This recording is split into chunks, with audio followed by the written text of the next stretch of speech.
no one should have to choose between their own safety and their pets. But nearly half of domestic abuse survivors delay leaving because they can't bring their pets with them. Purina is helping to create more pet-friendly domestic violence shelters through the Purple Leash Project, so survivors and their pets can escape and heal together. Visit Purina.com/purple to learn more. Si algo ocurriera, repito, que me inhabilitara de alguna manera, mi opinión firme, plena como la luna llena, irrevocable, absoluta, total, es que en ese escenario que obligaría a convocar, como manda la Constitución de nuevo, a elecciones presidenciales, ustedes elijan a Nicolás Maduro como presidente de la República Bolivariana de Venezuela. Yo se los pido desde mi corazón. El líder designa a su sucesor. Nicolás Maduro será el nuevo presidente de Venezuela. Hugo Chávez, fiel a su estilo, habla a la cámara mientras toma su café de a sorbos.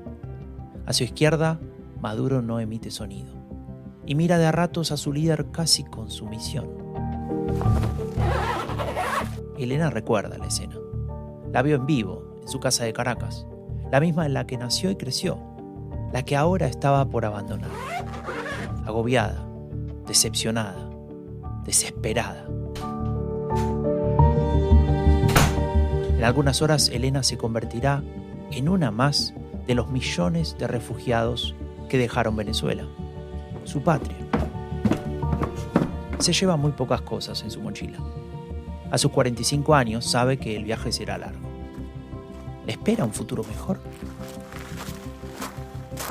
No, esa no es la pregunta correcta para este momento. La decisión ya está tomada.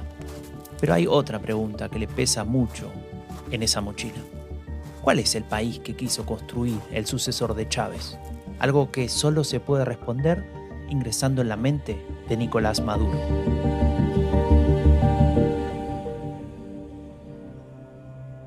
Han llegado al gobierno, posiblemente a lo máximo que podían aspirar. Don't be afraid to call your enemies by their name. Y ahora que han probado el poder, ya no quieren dejarlo. Sus decisiones transforman países, alteran la historia y dejan una huella imborrable en millones de vidas. The people who rigged the system for their benefit will do anything and say anything to keep things exactly the way they are. Muchas veces nos preguntamos, ¿qué lleva a los líderes autoritarios a lo más alto en sus países? Die Welt befindet sich auf einer neuen Etappe ihrer Entwicklung. Pero tal vez sea más importante descubrir cómo piensan, cuál es su ideología. Y yo tengo derecho a sentir lo que sentí. ¿Son fanáticos? Io sono Giorgia, sono una donna. ¿Oportunistas? En lugar de darnos la medicina para sanar, nos estaban dando un veneno. ¿O sencillamente pragmáticos del poder? Soy Franco de Ledone y esto es En la mente de. Una nueva serie de Epidemia Ultra, creada en conjunto con el podcast No es el fin del mundo del orden mundial, una producción de Rombo Podcast. Hoy presentamos En la mente de Nicolás Maduro. The family that vacations together stays together. At least, that was the plan. Except now, the Dastardly desk clerk is saying he can't confirm your connecting rooms. Wait, what? That's right, ma'am. You have rooms 201 and 709. No, we cannot be 5 floors away from our kids. The doors have double locks. They'll be fine. When you want connecting rooms confirmed before you arrive, it matters where you stay. Welcome to Hilton. I see your connecting rooms are already confirmed. Hilton, for the stay.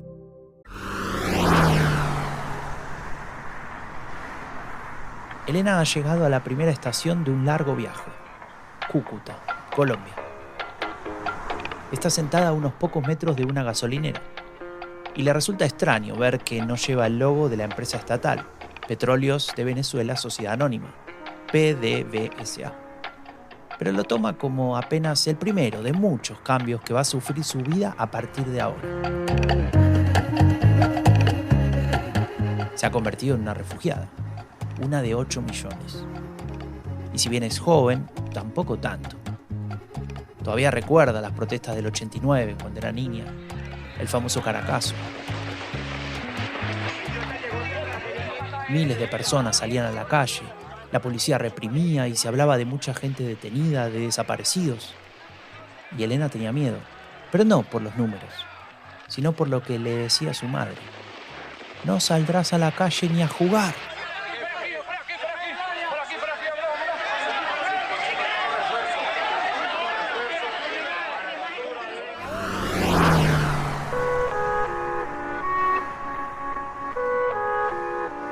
Elena habla poco. Siempre había preferido escuchar. Tal vez por ello todo el tiempo lleva sus auriculares puestos. Son unos muy especiales. Se los dejó su tía que vive en Miami cuando vino de visita. Sin embargo, no siempre tiene la música puesta. A veces los usa de escudo para simular que está ausente. Como por ejemplo ahora que camina junto a un grupo de hombres que hablan de política. Uno de ellos lleva la característica ropa que usaba Chávez con los colores de Venezuela. Parece que son chavistas, eran. Bueno, lo que está claro es que a Maduro no lo soporta. Es una vergüenza que siga intentando imitar a Chávez. Que no se ha dado cuenta de que nunca podrá ser igual. Que el carisma no se delega. Dice uno que camina mirando el piso como buscando algo perdido. Hasta intenta hablar como él. Seguro que usa esto como mano del destino. Agrega el hombre mientras saca del bolsillo trasero de su pantalón un pequeño libro que pone Cuentos del Arañero. Otro de los caminantes que está a unos metros se acerca rápidamente y se lo arrebata. ¿Qué haces con esto? ¿Acaso eres otro chavista infiltrado?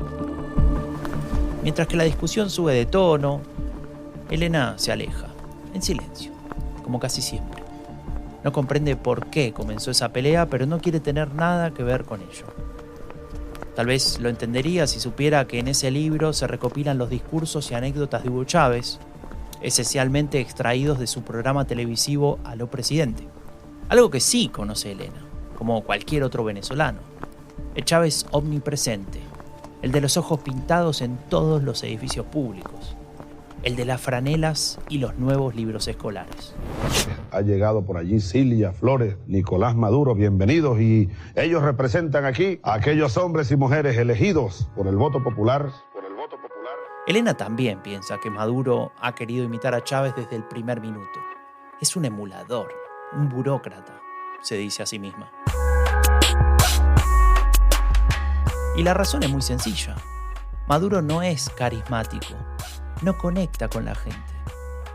Maduro es un hombre gris. Ella votó a Chávez en su momento, la primera vez. Le creyó cuando hablaba de pelear con los poderosos. Y cuando se volvió presidente, se dio cuenta de que algo cambiaba en el país. Tal vez no sabía que parte de ese cambio tenía que ver con la bonanza económica por el boom del petróleo, pero ¿quién se pone a analizar eso? Nadie. Recibimos la información más dura y trágica que podamos transmitir a nuestro pueblo. A las 4:25 de la tarde de hoy, 5 de marzo, ha fallecido el comandante presidente Hugo Chávez Frías. Ha fallecido. El día que murió Chávez y Maduro asumió el gobierno, Elena comprendió que el país iba a cambiar y no tenía un buen presentimiento. Si alguna vez había estado de acuerdo con el fallecido presidente, el tiempo mostró que Chávez giró hacia posiciones autoritarias. No era todo color de rosa y ella lo notaba. De hecho, las pocas veces que abría la boca para decir su opinión, la acusaban de chavista. ¿Pero acaso estaba prohibido estar decepcionada, o descontenta, o sencillamente no estar de acuerdo? En el fondo, lo que más le indignaba a Elena era que el régimen se estaba convirtiendo en todo lo contrario a lo que decía ser, o al menos lo que habían dicho al principio. Aquella propuesta supuestamente renovadora de Chávez, que criticaba a las élites, a los políticos tradicionales, que proponía cambios, ahora estaba construyendo su propia élite, sus propias estructuras sordas que ignoraban a los críticos, a los que señalaban la concentración del poder o la reducción de los controles institucionales. Elena no se sentía experta en nada, pero de algo estaba segura. Maduro no iba a cambiar las cosas. Al contrario.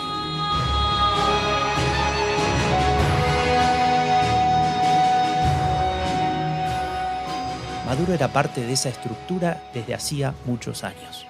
Era un convencido de la causa de Chávez, de su gobierno bolivariano, de todo lo que se proponía. Tal vez marcado por sus años en Cuba, en una escuela de formación de cuadros políticos de izquierdas, allá por mediados de los 80. Tal vez por su devenir en el sindicalismo, donde llegó a ser dirigente gremial de los conductores de autobuses del metro de Caracas. En cualquier caso, Maduro tenía ese entrenamiento para encolumnarse tras una causa y defenderla, a como diera lugar.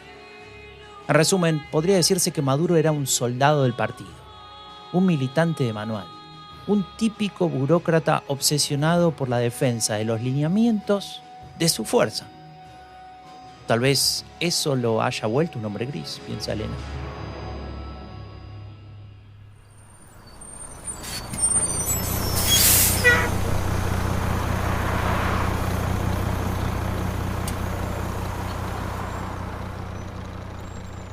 Lo que le llama la atención a Elena es cómo un hombre así ha llegado tan alto.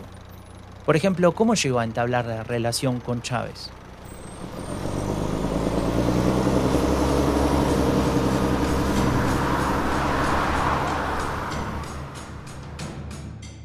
Una pista se encuentra en un libro. Se titula De Verde a Maduro, el sucesor de Chávez, del periodista Roger Santo Domingo. Elena lo escuchó en formato audiolibro. Allí cuenta que Maduro, junto a un grupo de trabajadores del metro, fueron a visitar a Chávez a la cárcel de Yare en diciembre de 1993, luego de que fuese encarcelado por intentar 2 golpes de Estado. Eso siempre le hizo ruido a Elena. ¿Cómo se pasa de golpista a demócrata? Pero bueno, volviendo a Maduro, en ese tiempo entabló una conexión especial con el líder bolivariano. No solo porque comenzó a militar incansablemente por su liberación, sino porque allí encontraba una causa, un proyecto para seguir, una posibilidad de ser parte de algo mucho más grande. Algo que todavía no tenía forma, pero que en algunos años lo llevaría a lo más alto que pudiese aspirar.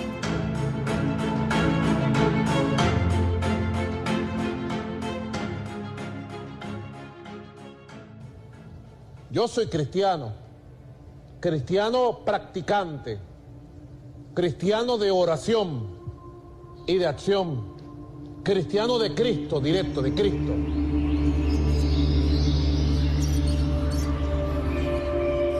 Elena se levanta sin saber muy bien a dónde está. Alguien la sostiene con un brazo mientras que otra persona le ofrece algo para beber. Está desorientada. Ve plantas, escucha voces que le hablan y sobre todo siente su ropa mojada, pegada al cuerpo. El calor es insoportable. El aire pesa.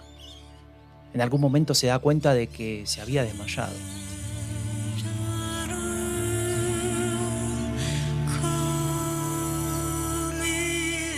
El calor y la humedad en la selva del Darién son excesivas.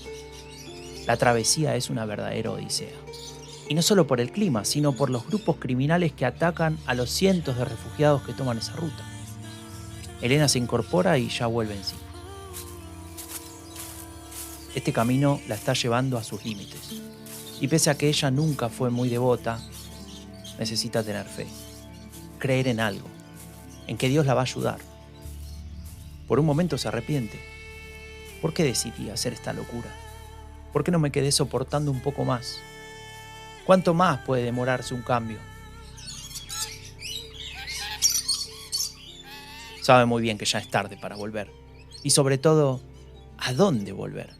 A un país en completa crisis. Allí donde el autoritarismo es cada vez más pronunciado.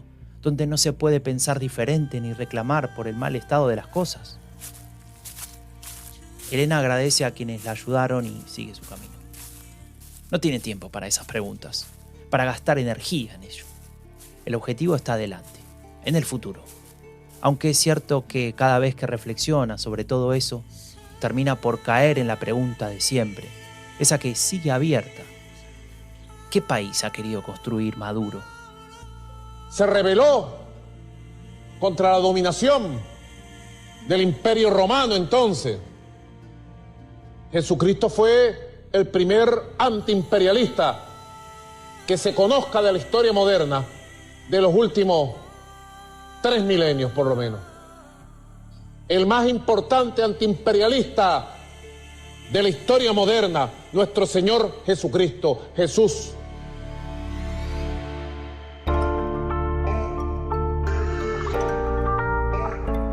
La palabra antiimperialista es clave en el discurso bolivariano.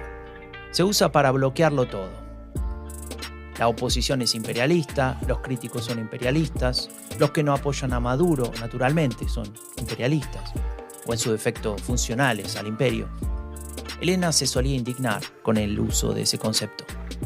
Maduro agrega un ingrediente más al discurso del antiimperialismo, porque es innegable que la cuestión espiritual juega un rol importante. Elena tiende a pensar que la victoria de 2013, la primera elección de Maduro, fortaleció una faceta que no era menor en este político. Él estaba involucrado en cultos religiosos como el de Sai Baba, por ejemplo. En aquel 2013, haber ganado por apenas 1 punto porcentual de diferencia lo había hecho dudar. Se sentía inseguro. La muerte del líder, que había ganado la última elección 6 meses antes, con notoria diferencia sobre su rival, le quitaba la legitimidad prestada. Estos son los resultados irreversibles que Y puede sonar paradójico porque Maduro era el presidente en ejercicio, el hombre con más poder del país, el ganador y heredero de su referente histórico, y a la vez no había dejado de ser aquel hombre gris. Y Elena también se lo preguntaba, como todo venezolano en aquel momento. ¿Quién era Maduro? ¿Qué iba a hacer con el país? ¿Cómo iba a gobernar? Porque está claro que pese a haber sido nombrado por el propio líder bolivariano, pese a haber sido el canciller del país durante 7 años, pese a haber sido posiblemente el chavista número 1, siempre había estado a la sombra de la inmensa figura del recientemente fallecido Hugo Chávez. Y a Elena le gusta pensar que Maduro nunca podrá liberarse de ese peso.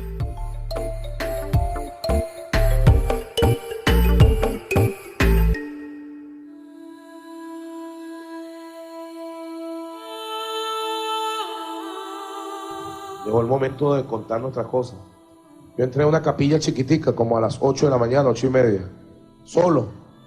Y estaba orando y recordándolo. Y de repente entró un pajarito chiquitico y me dio 3 vueltas aquí arriba.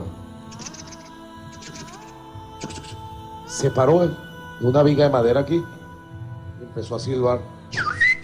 Un silbido ahí, bonito. Entonces yo me le quedé viendo y también le silbé, pues. Si tú silbas, yo silbo. Entonces silbé. Marito me vio raro y yo sentí el espíritu de él. Lo sentí ahí como dándonos una bendición, diciéndonos: hoy arranca la batalla, vayan a la victoria, tienen nuestras bendiciones. Así lo sentí yo.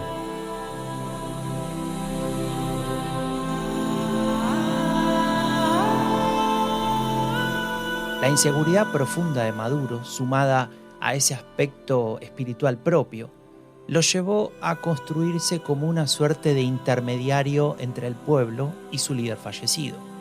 Obrando de medium político, Maduro decidió que la mejor forma de reforzar su legitimidad era ofrecerse como puente sobrenatural, una conexión directa con el más allá, desde donde Chávez mantenía el amor del pueblo. Esto solo lo podemos entender nosotros. Ustedes saben por qué solo lo podemos entender nosotros. Porque a nosotros no nos cabe el amor aquí en el corazón de patriotas, de bolivarianos que tenemos. Somos puro amor. Y yo tengo derecho a sentir lo que sentí. Burgueses, inhumanos, irrespetuosos, antipatria. Yo sentí el espíritu de mi comandante Chávez echándome la bendición y protegiéndome para esta batalla que estoy dando.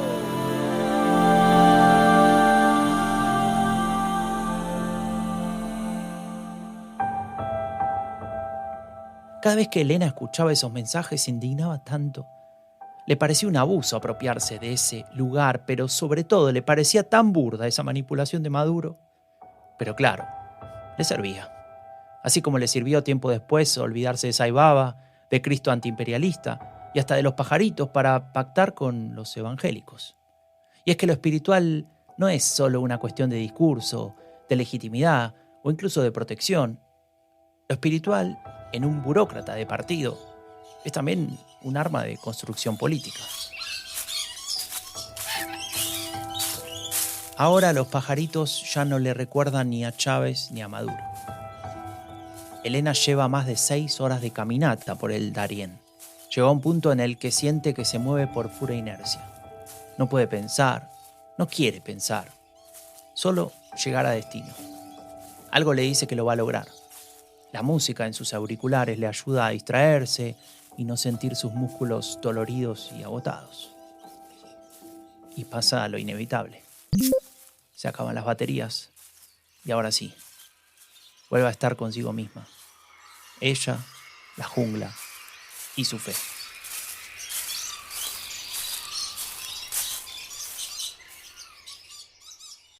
Wish you could become a morning person? You know the type, up before the sun, early morning runs, first one to the office with donuts and a smile. How do they do it? Easy. With the new Galaxy Watch 8, sleep tracking and personalized insights from Samsung Health help you improve so you can wake up to a whole new you. One who, dare I say it, skips the snooze?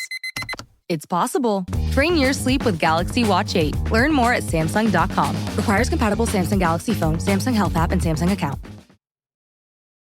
This episode is brought to you by Nespresso and Samra Origins by the Weekend Coffee Collection.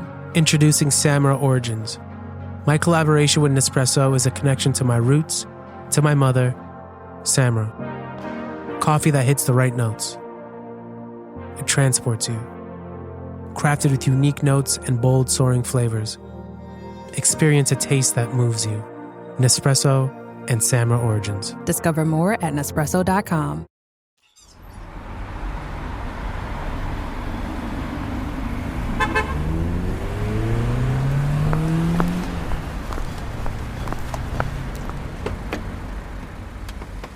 No te preocupes, hablo español. Dice el joven pasajero para evitar malos entendidos. Le indica el destino y se pone a hablar por teléfono. Es apenas un adolescente. No debe tener más de 15 años. La conductora pone primera, mira por el espejo retrovisor y arranca el 6º viaje del día. Elena está haciendo una buena recaudación. Tuvo 2 viajes al aeropuerto y con eso casi que cubrió la cuota del día. Hace ya 6 meses que se instaló en Miami. Manejar un Uber es un primer paso, pensó cuando su tía se lo aconsejó. Y tiene su lado bueno porque Elena no es de hablar mucho, así que puede manejar en silencio y escuchar a sus pasajeros. Así practica inglés, por lo menos. Sin embargo, este viaje no es el caso. Apenas escuchó 3 frases del adolescente y ya supo que se trataba de otro boli burgués. Acto seguido se pone uno de los auriculares y enciende la radio. Y sí, todavía conserva aquellos que le dio su tía hace tantos años. Ella sabe que boliburgués es una palabra que usan los antichavistas. Tiene una connotación bastante peyorativa. Pero también la usan los chavistas cuando hablan despectivamente de la izquierda caviar, esos que se llaman revolucionarios pero que viven como reyes. En cualquier caso, Elena no puede evitar pensar que es todo parte de una gran hipocresía.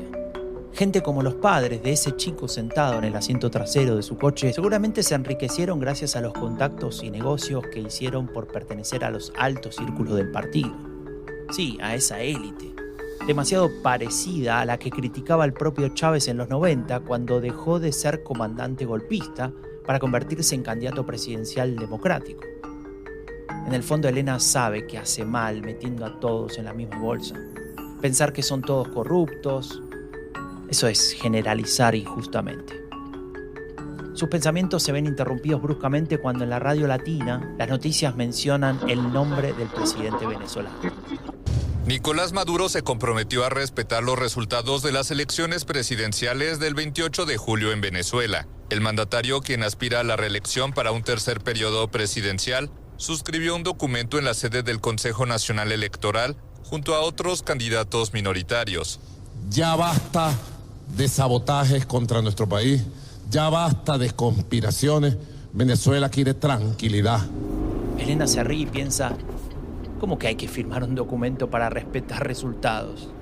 ¿No sería lo obvio? El principal rival de Maduro, el opositor Edmundo González, no acudió al acto y tachó el acuerdo de imposición unilateral, señalando que el reconocimiento de los resultados ya formaba parte del pacto suscrito el año pasado entre el gobierno y la oposición para permitir elecciones libres.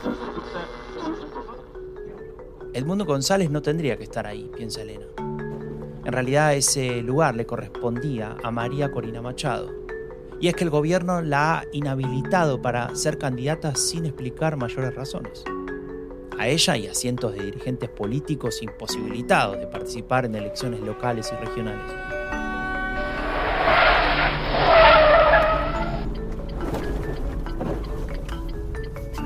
Casi se pasa el semáforo en rojo.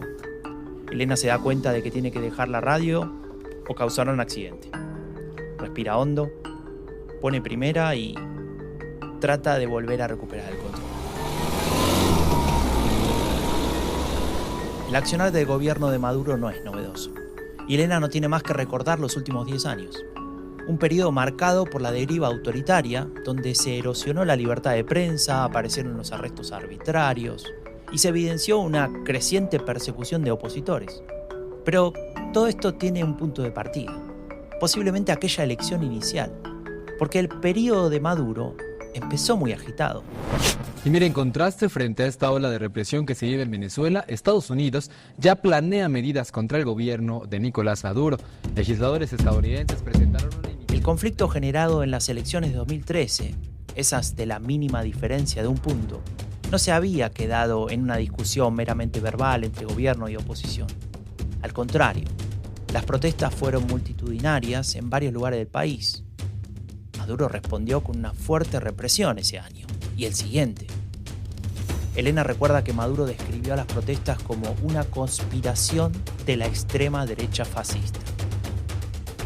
¿Será que eso le hizo creer a Maduro que podía ignorar una victoria de la oposición, como pasó después, en 2015? Esas elecciones que anularon desde la justicia adicta y le quitaron todo el poder a la Asamblea Nacional. Elena pide disculpas con la mano y sigue la marcha. Es que cuando se acuerda de todo eso se le nubla la vista. Si al menos hubiese terminado ahí, pero no. Maduro no se detuvo. Y 5 años después, le fue peor. El presidente dijo que este resultado es una victoria, aún así, contra el imperialismo. Sostuvo su discurso y rechazó las acusaciones de irregularidades y fraude en el proceso electoral. Esto lo dijo al festejar con sus simpatizantes frente al Palacio de Miraflores. Gracias por sobreponerte a tantas agresiones, a tanta mentira. Gracias por acompañarme en tantos combates y gracias por hacerme presidente de la República Bolivariana de Venezuela. 20 de mayo de 2018. Maduro está exultante por el porcentaje del voto que consiguió, 2/3 de los sufragios. Pero apenas fue a votar menos de la mitad de la población. ¿Cuánto vale ese número en realidad?, pensó Elena en aquel momento. De hecho, ella misma no había ido a votar. Quería expresar esa disidencia de alguna manera. Y es que la relación entre el gobierno y gran parte de la población se había roto hacía tiempo. Y las razones fueron muchas. Elena las puede recordar perfectamente. Por un lado, la crisis económica, que justamente empieza con el primer gobierno de Maduro. Elena recuerda la hiperinflación, sobre todo. Aquel día en el que fue a la tienda a comprar azúcar con 400 bolívares y se volvió con las manos vacías porque el precio ya había aumentado. Los precios de todo se duplicaban cada vez más rápido. Pero eso no fue lo único. Durante todo el gobierno de Maduro, nunca se dejó de hostigar a la oposición. Maduro se encaminaba sin dificultades hacia un autoritarismo de manual. Medios adictos diciendo lo que exige la voz oficial, ni una coma más. Y ni hablar de la reactivación de las milicias bolivarianas que promovió el presidente. Tal vez esa obsesión con la causa, esa formación en su juventud en Cuba lo habían marcado. Nadie puede estar en contra. Y si lo está, es condenable.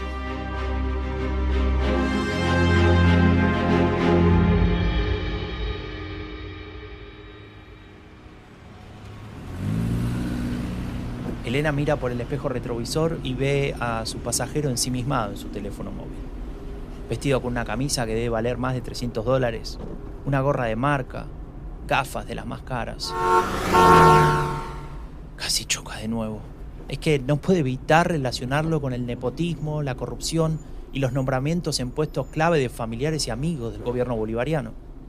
¿Acaso su pasajero se imagina de dónde viene ese dinero que lleva en su vestimenta? No. Ella no quiere juzgarlo. ¿Qué culpa tiene? La élite anterior al chavismo hacía lo mismo, aunque eso no lo exime, ¿no? Qué difícil es pensar en eso. Por eso me fui tan lejos, piensa.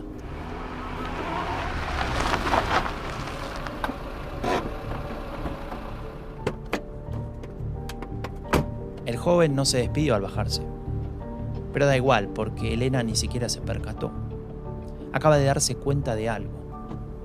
Pese a todo, a estar lejos, a emigrar, a casi morir en el camino, a dejar amigos y familia, a dejar su patria, nunca va a dejar de pensar en ella. En lo que se imaginaba de joven, en lo que sufrió luego, pero sobre todo en ese bendito proyecto de país que ya nadie sabe bien cómo definirlo, ni siquiera Maduro. En Venezuela tiene su hora, y es que llegó la hora del pueblo. Más de 20 años pasaron de esas palabras de Chávez. Llevaba apenas horas de presidente electo. Elena era mucho más joven, y como toda joven tenía esperanza. Sabía que empezaba algo diferente, una nueva era de la que ella iba a ser testigo. Y en silencio, porque ella suele hablar poco, vio cómo aquel proyecto del pueblo, a lo largo de 2 décadas, se transformó en un gobierno autoritario. Ella lo hubiese querido de otra manera. Lo que no sabe es si Maduro también. Tal vez él nunca tuvo proyecto. Y cuando Chávez murió, se quedó sin referente, sin motivo, sin proyecto, y sencillamente se dejó llevar.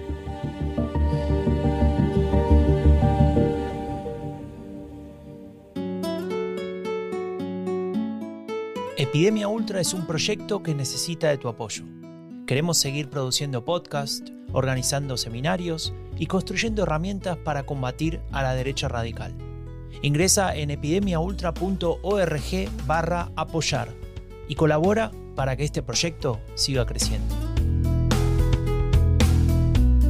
Soy Franco de Ledone y esto ha sido En la Mente de, una serie de Epidemia Ultra creada en conjunto con el podcast No es el fin del mundo de El Orden Mundial, una producción de Rombo Podcast.